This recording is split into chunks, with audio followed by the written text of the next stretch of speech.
The Dallas Cowboys have made multiple roster moves as we tell you about some major updates after the NFL trade deadline and some more moves that are going to be coming in the very near future. We talk about it all here today on Cowboys Digest. I'm Jace Andrews. I appreciate you tuning in to today's show. Got much to discuss, so without further ado, we're going to get right into it in just a moment. Before that, though, we are closing in on 9,000 subscribers if you're looking for daily Cowboys content throughout the entire 2025 NFL season. And after the trades, maybe some playoff football, we'll see. But as of right now, I can tell you, you're not going to find better coverage of the Cowboys right here on Cowboys Digest. So it's free. Go down there, hit that subscribe button. Let's talk about some moves the Cowboys made on Sunday, or rather Monday evening before their game against the Arizona Cardinals. And hang with me here because this is going to be a long kind of build-up process. The Cowboys on Monday before the game placed Jack Sanborn on injured reserve. As we know, they activated center Cooper Beebe off injured reserve, and that was the one-for-one switch on the roster. They also signed running back Malik Davis to the active roster from the practice squad as they had one open roster spot, and they elevated defensive back Zion Childress and tight end Princeton Fant the practice squad.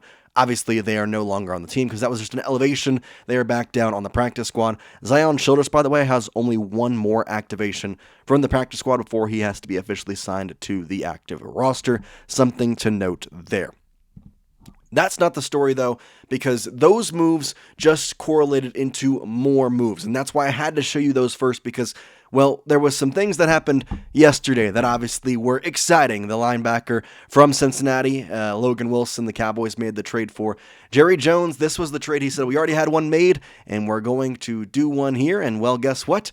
That's exactly what he did. He made that trade for Logan Wilson, said he had it made on Monday evening. The trade officially went through at like 5 a.m. or 6 a.m. or whatever time it was on Tuesday morning yesterday. And then, of course, the big trade of the trade deadline, in my opinion, besides Sauce Gardner. The Cowboys traded for Jets Pro Bowl defensive tackle Quinnen Williams, and they sent back a first-round pick, and we know now to be a second-round pick and a former first-round pick in a defensive tackle, Mazi Smith, to the New York Jets. So now you have Kenny Clark and Quinnen Williams on the interior of your defensive line, and I would argue that is one of the better interior defensive lines in the NFL. So, with all this being said, there has to be a roster move made because you just added two people and you cut one in Mazi Smith, who was technically on the 53-man roster. So you had to make a move, and that move was made last evening when the Cowboys waived running back Malik Davis. Now, this is intriguing to me for a couple of different reasons, and I kind of want to talk about this running back room now because it's really intriguing to me what the Cowboys' plan is from here on out. So, we first start with this. Monday night, Malik Davis was signed to the active roster, and Jaden Blue was a healthy scratch, did not play. So, in that aspect, your running back room now holds Javonte Williams. Love him. He's done fantastic. And Jaden Blue, who for a majority of the season has been healthy, and in a lot of those has been healthy scratches. That concerns me. Phil Maffa still on the IR. Seems like he may not be back the entirety of the season. Whatever. Miles Sanders is gone for the year. Your running back room looks ever so thin all of a sudden if you're not going to be willing to play Jaden Blue. And don't get me wrong, Javonte Williams is fantastic. This guy is playing at what I would say is an elite level. 9 games, 139 rushes, 9 touchdowns, 809 yards. But he was a big reason why the Cowboys could not complete a comeback against the Arizona Cardinals. Not to say the Cowboys were on the road to winning that game. Not to say that, if Javonte doesn't fumble that ball when they're in field goal range, the Cowboys win the game. That's not what I'm trying to say. But what I am saying is that the Cowboys were in field goal range, and they were down by 10. That fumble changed the discourse of the game. He doesn't fumble. He goes down. You're in field goal range. Brandon Aubrey kicks it through. You're down by 7. Your defense has to get one stop, which they had done in back-to-back drives. The problem that I see fit here is not about Javonte Williams. It's about the running back room. What are you going to do if Javonte goes down? Hunter Lipke's great. Love him. Saw him a couple times in the game against Arizona, but if you don't trust Jaden Blue, if you don't believe in Jaden Blue, if you're not willing to play a rookie at that running back slot, you're going to have to find somebody, whether it be a free agent acquisition, whether it be a pull-up from the practice squad, because trade deadline is gone. And we talked about running back, but that wasn't the main concern because the offense had been so great.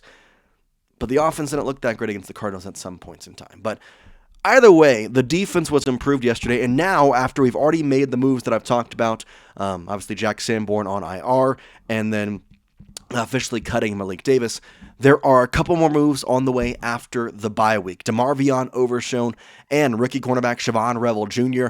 are trending towards playing versus the Raiders following their upcoming bye week here. Raiders will be on Monday night, a week from, I guess, 2 days ago now, so that'll be the next game for the Dallas Cowboys. But the discourse then starts coming about of who exactly are they going to cut? Because those guys, although they have opened their practice window, they are not officially on the roster.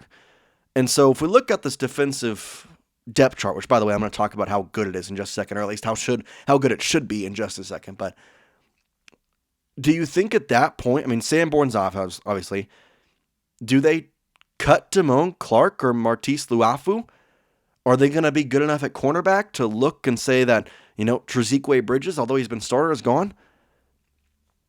I mean, are they healthy enough at safety? Because Elijah Clark's not there. Marquise Bell, Wanya Thomas, Donovan Wilson, is that the guys? There's also Julius Wood on the practice squad. I don't know what their plan is, because their options here for a cornerback, I mean, do you push Kalen Carson to the practice squad? Do you cut him and try and get him back? Do you cut Reddy Stewart? I mean, he's had a pretty good year. I think he'd get picked up off the practice squad wire. Maybe C.J. Goodwin. You're not going to really use him. Kaiir Elam has been terrible, but you haven't seen much of C.J. Goodwin. I have to think you're going to cut a linebacker and a cornerback when you're bringing on a cornerback and a linebacker, but at the same time, you also got to worry about depth in the practice squad and managing your roster in that aspect. So I'm very curious to see what exactly is the outcome for the Dallas Cowboys in all this, because we know, obviously, when you make moves, you've got to follow up with more moves. We saw the moves on Monday. Of course, that led to the trades and then having to waive Malik Davis, which he could easily come back. But again, the problem I have with all this and the moves that they've made is that I don't know that they're properly thinking that through. They legit had a healthy scratch of Jaden Blue and signed Malik Davis. And maybe he wasn't a healthy scratch. I don't know. There might be something going on behind the scenes. But why would you have a healthy scratch of Jaden Blue and then you get two defensive players and your choice is to waive a running back? I know he was one that just signed. Odds of him going back to the practice squad probably high. But I just feel a little concerned. And maybe they didn't like what they saw from Malik Davis, said, we're going to put you on the practice squad. Jaden Blue's going to play more. But the moves there are concerning.